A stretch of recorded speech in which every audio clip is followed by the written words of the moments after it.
Nongeye kwirirwa neza, dukomeje gushima Imana ikomeje kuturinda kandi ikaturinda inatwigisha kugira ngo ahari amaherezo yacu azabe mazima,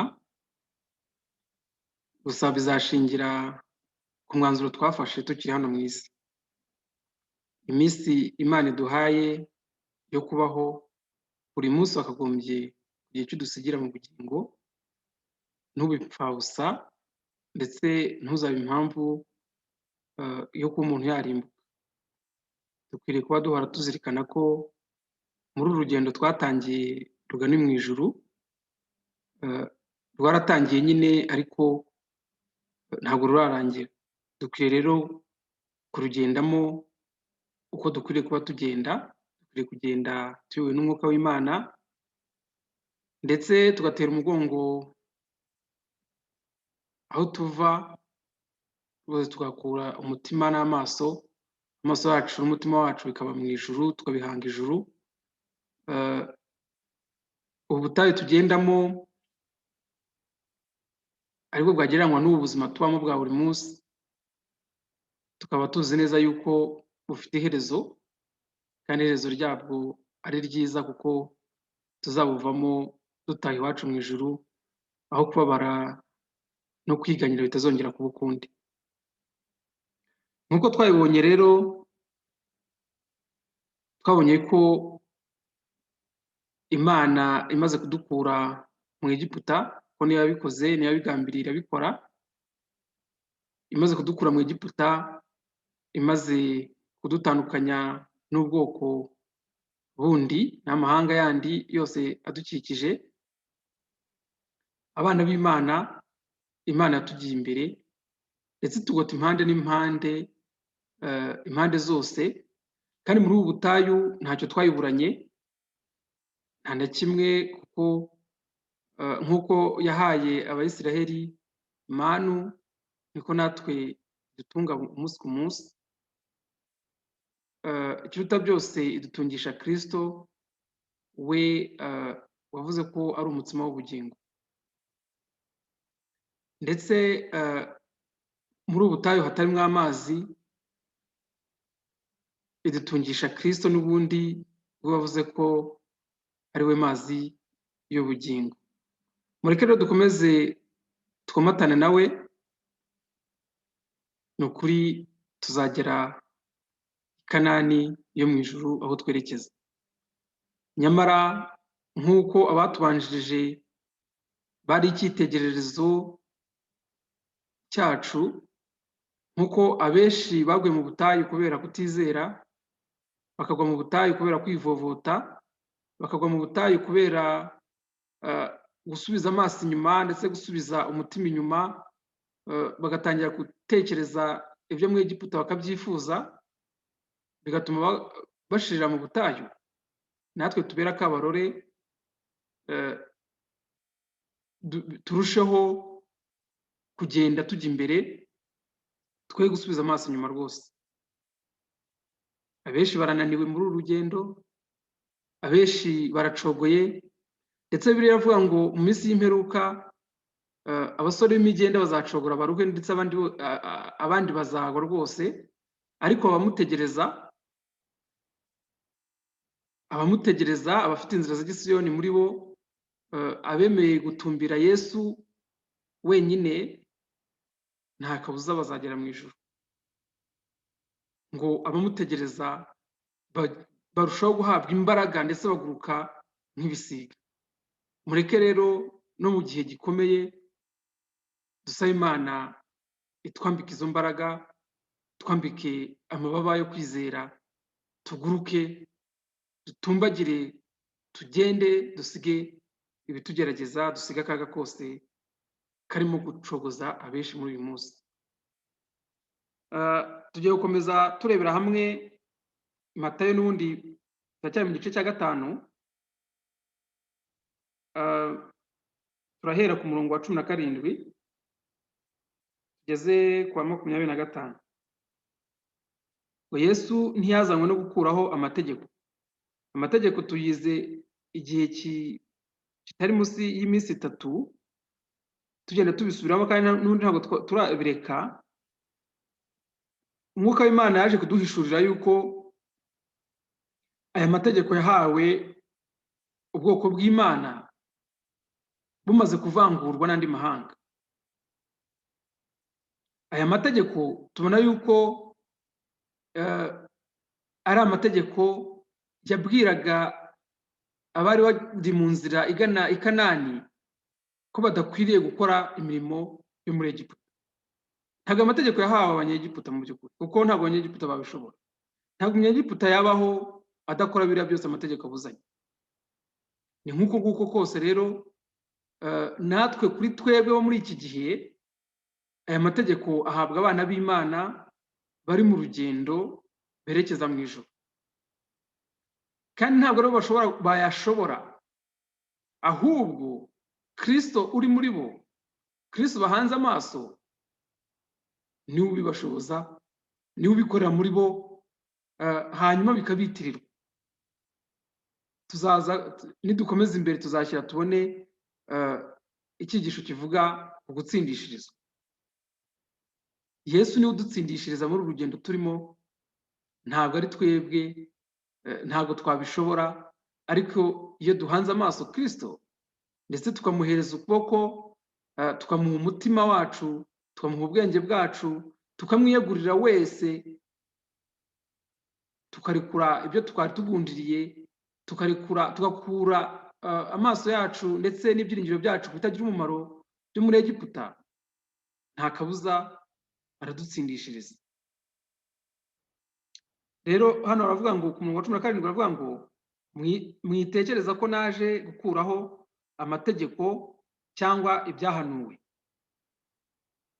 Sinaje kubikuraho, ahubwo naje kubisohoza.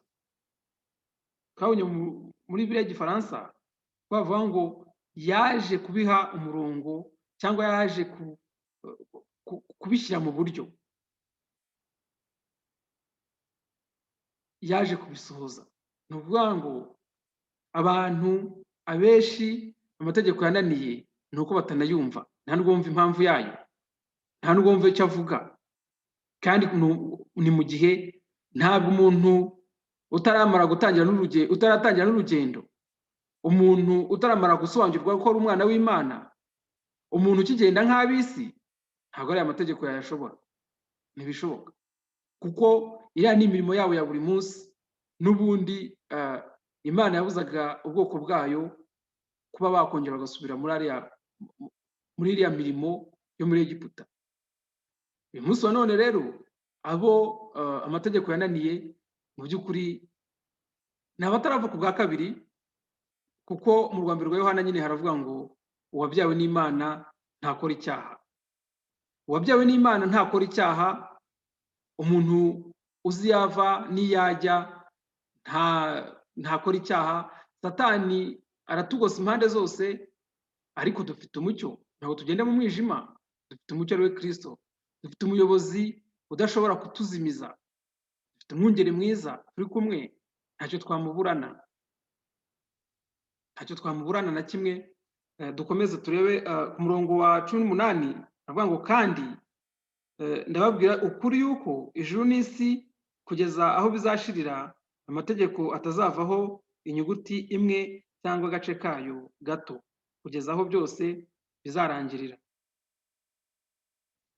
Nuko uzica rimwe ryo muri ayo mategeko naho ryaba ryoroshye hanyuma y'ayandi, akigisha abandi kugira batyo, mu bwami bwo mu ijuru azitwa mutoya rwose. Mu yandi magambo, nta nubwo azagerayo. Umuntu wica amategeko nubwo ryaba ari itegeko rito kurusha andi, ariko amategeko ubundi angana imbere y'Imana. Amategeko arangana kimwe n'uko ibyaha bingana. Nta cyaha kinini kibaho. Abantu nibo bajya bafata ibyaha bakabigira binini, ibindi bakabigira bitoya. Icyo gihe n'amategeko ubwo niko baba bayafata. Ariko mu by'ukuri umuntu wica itegeko nubwo ryaba ari ryoroheje kurusha ayandi yose, ndetse akigisha n'abandi kubikora, uwo ngo azitwa muto rwose mu bwami bwo mu ijuru, nta nubwo azarigeramo. ariko uzayakora akayigisha abandi mu bwami bwo mu ijuru azitwa mukuru. Twabonye yuko hari ahandi tugiye kubona Yesu avuga ngo abwira abigishwa be atubwira ngo muramenye ntimuzemere ko babita rabi cyangwa umwigisha, kandi ngo ntimuzemere kwitwa bakuru kuko umukuru ari umwe ari Kristo. Rero umukuru ushobora amategeko ni Kristo. Uwo nguwo tumwakiriye muri twebwe mu by'ukuri natwe ayo mategeko turayashobora kubera ko Kristo ari muri twebwe. Ni Kristo yashobora muri twebwe. Ni Kristo uza akadutera kuzinukwa bya bindi byose amategeko abuzanya. Utamufite rero ntabwo wabizinukwa kuko kamere muntu ikoze mu cyaha nyine. Kamere muntu ni mahwi n'icyaha, ntabwo wabitandukanya, ariko Kristo yaje aravangura iby'umubiri bikajya ukwabyo n'iby'umwuka bikajya ukwabyo.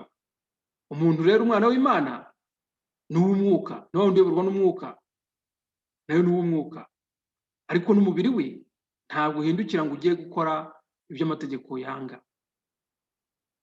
Ntabwo bishoboka.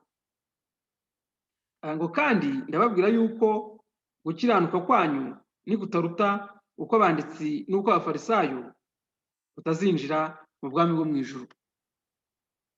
Aba bantu bongeye kugaruka hano, ntabwo ari rimwe si kabiri, tuzakomeza tunabibone. Aba ngaba bari bahagarariye abanyedini, ni ba bandi ngo ibyo bavuga bitandukanye n'ibyo bakora. Ni ba bandi Yesu yatubwiye ngo ibyo bababwira kuziririza mujye mubiziririza, ariko ntimugakore nk'uko bakora, kuko ibyo bavuga atari byo bakora. Abana b'Imana uyu munsi wa none abenshi uzasanga akubwira ngo yagushijwe na kanaka. Ntabwo ari byo. Nuko ari wari uhanze amaso, waguye kubera ko wari uhanze amaso umuntu. Ntabwo tugomba guhanga amaso umuntu rero, ntitugomba gushaka gukiranuka nka kanaka, ahubwo tugomba guhanga amaso gukiranuka kwa Kristo konyine, kuko niwe wenyine washoboye amategeko. Rero aratubwira ngo nitutagira gukiranuka kwacu nikutaruta uko abanditsi n'uko abafarisayo, ntabwo tuzinjira mu bwami bw'Imana cyangwa mu bwami bw'ijuru. Bivuga ngo umuntu wese ushaka kujya mu ijuru akwiriye kwitandukanya n'iyo migirire y'abanditsi n'abafarisayo. Ni ba bandi birirwa baririmba amategeko ariko bakayica.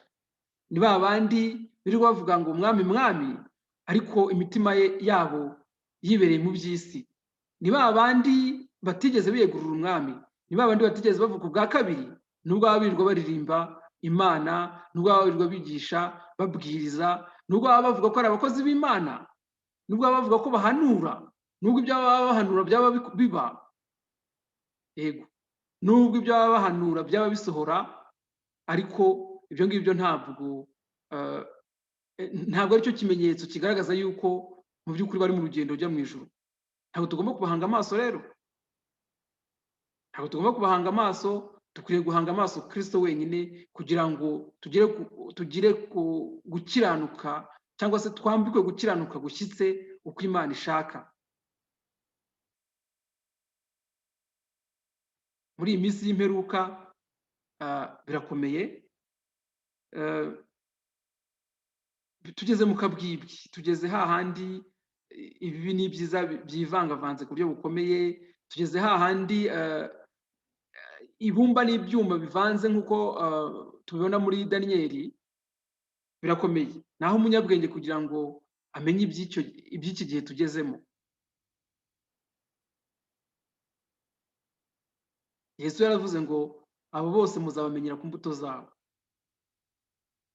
Imbuto bera ni igihamya kiduhamiriza yuko bari mu rugendo rujya mu ijuru, cyangwa se rwose bataranavuka ubwa kabiri, bataramenya n'iyo biva n'iyo bijya. Nubwo baba barimo kutubwira ngo nimuze tubereke umwami. Umwami batwereka ntabwo tuzi icyo yaba amaze, kuko niba atarabakijije se, ubwo twebwe twaba tugiye kureba iki? Uretse ko na Yesu yarabitujije n'ahandi, naho tuzahagera yenda, va mu minsi y'imperuka ngo abantu benshi bazaza bababwira ngo nimuze murebe ngo Yesu ari aha n'aha, nimuze. Avuga ngo ntimuzajyeyo, aratubwira ngo ntituzajyeyo. Dukwiriye gukurikira Yesu tuzi neza ku buryo wakubaza n'iyo ujya wahamusobanurira neza ko ukurikiye Imana yawe kandi uzi neza atari Imana ya kanaka. Dukomeze hasi ngo ntukice. Mwumvise ko abakera babwiwe ngo ntukice, uwica akwiriye guhanwa n'abacamanza. Ariko jyeweho ndababwira yuko umuntu wese urakarira mwene se akwiriye guhanwa n'abacamanza. Uzatuka mwene se ati wamupfuwe akwiriye guhanirwa mu rukiko. Uzabwira mwene se ati wagicucuwe akwiriye gushyirwa mu muriro w'igihenomu. Birumvikana ko Yesu noneho ya mategeko atangiye kuyaha umurongo koko, atangiye kuyashyira mu buryo bwayo. Abantu bari barumvise ko kwica ari ukwica nyine kwa kundi abantu bazi, ariko ahangaha noneho aragaragaza yuko no gutuka mwene so ari icyaha gikwiriye guhanwa n'amategeko. Kugeza ahandi avuga ngo uwita mwene se ngo wagicucuwe, utinyuka guhamagara mwene se ngo ni igicucu akwiriye kujya mu muriro w'igihenomu. Uwo ni uwo kurimbuka, kubera ko yise mwene se gusa igicucu. Kubera iki? Aha Yesu aragaragaza yuko umuntu wese udaha agaciro mwene se, umuntu utesha agaciro umwana w'Imana, umuntu Imana yiremeye, aba ari umwicanyi. Umuntu utesha agaciro umuntu Imana yaremye aba ari umwicanyi. Nta kindi kimukwiriye ngo akwiriye kujya mu muriro w'igihenomu. Mbere rero si uko babyumvaga, baragendaga bakagira aho bagarukira. Ariko Yesu yaraje nyine nk'uko yabivuze hejuru, amategeko ayaha umurongo wayo. Amategeko agaragaza ubusobanuro bwayo kugira ngo bakomeza kujya gute kwibeshya.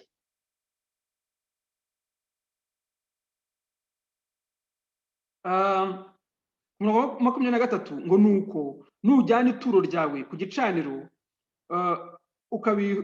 ukahibukira mwene so ko afite icyo mupfa, usige ituro ryawe imbere y'igicaniro, ubanze ugende wikiranure na mwene so, uhere ko ugaruke uture ituro ryawe. Wikiranure vuba n'ukurega mukiri mu nzira, ukurega ye kugushyikiriza umucamanza, umucamanza ataguha umusirikari akagushyira mu nzu y'imbohe. Ndakubwira ukuri yuko utazavamo rwose keretse wishyuye umwenda wose, hadasigaye ikuta na rimwe. Yesu n'ubundi hejuru nk'uko twari tubibonye handitse ngo ntukice, ariko hajemo no kubamo umwenda w'umuntu, no kugira icyo upfa n'umuntu. Ibyo byose ni inzitizi zikomeye ku mwana w'Imana ujya mu ijuru. Niba ibi ngibi ugize akaga bikakubaho, niba ugize akaga ukabyibonaho, ugire vuba vuba, ugire vuba vuba ubivemo, ugire vuba vuba wiyunge na mugenzi wawe, ugire vuba vuba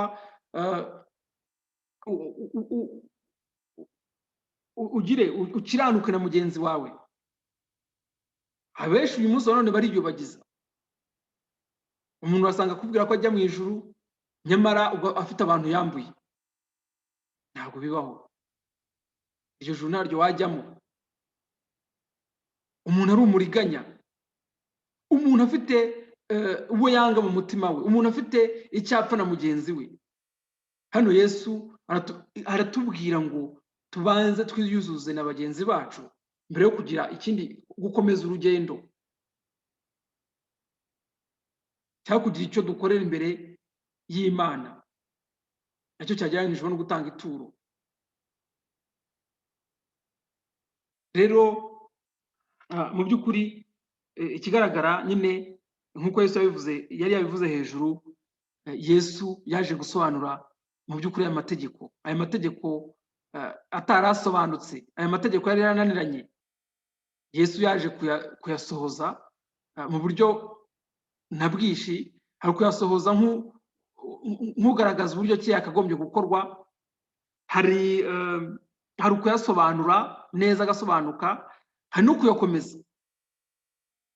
Ntabwo yigeze akora icyaha, icyo kintu tujya tukibuka. Niyo mpamvu ari we wenyine dukwiriye guhanga amaso, niwe wenyine dukwiriye kwizirikaho niba dushaka gukurikiza amategeko, kuko udafite Kristo ntabwo ushobora gukurikiza amategeko. Rero Imana itugirire neza, tuzakomeza ejo tureba itegeko rivuga ngo ntugasambane ndetse ntukahukane. Ndumva bijyanye, tuzakomeza nyine muri icyo gice. Imana itugirire neza, dukomeze twumva icyo umwuka tubwira, dukomeze kumva icyo umwuka tubwira. Mbese turimo turahirimbanira gushyira amategeko y'Imana mu bikorwa. Ese twatangiye urugendo nibura? Kuko ntabwo mu gihugu cy'umwijima aya mategeko ntashoboka, ariko mu gihugu cy'umucyo hahandi Kristo aganje ni ibintu byikora, ntumenya n'uko byagenze. Amategeko yose ubona ajya mu buryo utazi n'uko byagenze, nta n'uruhare wabigizemo, kuko Kristo uri muri wowe niwe wenyine ushobora abikorera muri wowe ntunamenye uko byagenze. Cyane cyane muri uno mugoroba ndibwirira ba bandi amategeko yananiye, abacyumva hari icyo babikoraho, bakomeze bagerageze, kuko n'ubundi ntabwo bazagira umunezero mwinshi wo kuyashorozwa na Kristo mu gihe cyose bakibaza yuko hari icyo bashobora. Ariko muri uno mugoroba ndabwira abo byananiye, abagerageje bikanga, murekere aho ngaho, mwisunge Kristo, mubwire Kristo arabibakorera kandi arabibashoboza. Byose mureke bibe uko Imana ishaka, mu izina rya Yesu, amen.